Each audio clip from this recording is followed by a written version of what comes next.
Hi friends, ഇത് നമുക്ക് എളുപ്പത്തിലൊരു cooker chicken തയ്യാറാക്കാം. അതിന് 2 സ്പൂൺ വെളിച്ചെണ്ണ ഒഴിച്ചിട്ടുണ്ട്.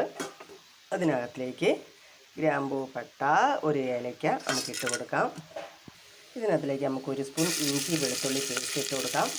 അതിനകത്തിലേക്ക് ഞാൻ ഒരു 10-25 ചെറിയ ഉള്ളിയും ഒരു സവോള എടുത്തിട്ടുണ്ട്, അതൊന്ന് ഇട്ട് കൊടുക്കാം. ഇനി നല്ലതുപോലെ ഒന്ന് മിക്സ് ചെയ്ത് കൊടുക്കാം. നമുക്കിതിനകത്തിലേക്ക് കുറച്ച് ഉപ്പിട്ട് കൊടുക്കാം. നല്ലതുപോലെ ഒന്ന് വാടി വരണം. ഇത് നല്ലതുപോലെ നല്ല ചുമന്ന കളറായിട്ടുണ്ട്. ഇതിനകത്തിലേക്ക് നമുക്ക് 2 സ്പൂൺ മല്ലിപ്പൊടി, 1.5 സ്പൂൺ മുളക് പൊടി, 1/4 സ്പൂൺ മഞ്ഞൾപ്പൊടി നമുക്കിനി ഇതിട്ട് കൊടുക്കാം. ഇത് നല്ലതുപോലെ തീ കുറച്ചിട്ട് നല്ലതുപോലെ ഇളക്കി കൊടുക്കണം. ഇതിനകത്തിലേക്ക് നമുക്ക് 1 സ്പൂൺ കുരുമുളക് പൊടിച്ചിട്ട് കൊടുക്കാം. നല്ലതുപോലെ പച്ചമുളകൊക്കെ മാറിയിട്ടുണ്ട്.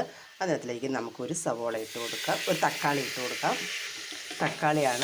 വലിയൊരു തക്കാളിയാണ് ഞാൻ ഇട്ട് കൊടുത്തത്. ചെറുതാണെങ്കിൽ 2 ഇട്ട് കൊടുക്കാം. നമ്മൾ മസാലപ്പൊടികളെല്ലാം നല്ലതുപോലെ ഇതായിട്ടുണ്ട്. ഇതിനകത്തിലേക്ക് നമുക്കിനി ചിക്കൻ ഇട്ട് കൊടുക്കാം. കഴുകി വൃത്തിയാക്കി ഇട്ട ചിക്കനാണ്. ഇനി നമുക്കിത് നല്ലതുപോലെ ഒന്ന് മിക്സ് ചെയ്ത് കൊടുക്കാം. ഇതിനകത്തിലേക്ക് നമുക്ക് 1 ഗ്ലാസ് വെള്ളം ഒഴിച്ച് കൊടുക്കാം. ചൂടുവെള്ളമാണ് ഒഴിച്ച് കൊടുത്തത്. ഇതിനകത്തിലേക്ക് നമുക്ക് കുറച്ച് കറിവേപ്പില ഇട്ട് കൊടുക്കാം. ഇനി നമുക്കൊരു 2 വിസിൽ വരുന്നിടം വരെ വെയിറ്റ് ചെയ്യാം. കുക്കറിൻ്റെ വിസിലെല്ലാം പോയിട്ടുണ്ട്. നമുക്കിനി നോക്കാം. ഇങ്ങനെ നമ്മുടെ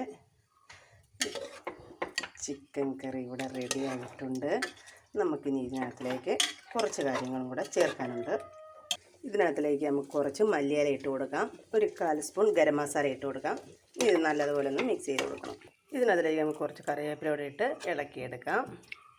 കേട്ടോ, നമ്മുടെ കുറുകിയ ചാറോടുകൂടി നമ്മുടെ ചിക്കൻ കറി ഇവിടെ റെഡി ആയിട്ടുണ്ട്. ഇഷ്ടമായ ലൈക്ക് ചെയ്യുക, സബ്സ്ക്രൈബ് ചെയ്യുക, കമൻറ്റ് ചെയ്യാം. ഒരു 5 മിനിറ്റ് മതി ഈ കറി തയ്യാറാക്കാൻ. കാരണം ഒരു 5 മിനിറ്റ് മതി ഈ കറി റെഡിയാക്കാൻ. പിന്നെ ഞാൻ സംസാരിച്ച് ഇത്രയും സമയം പോയെന്നേ ഉള്ളൂ. എല്ലാവരും ഇത് ട്രൈ ചെയ്യണം. ഇഷ്ടമായ ലൈക്ക് ചെയ്യുക, സബ്സ്ക്രൈബ് ചെയ്യുക, കമൻറ്റ് ചെയ്യുക.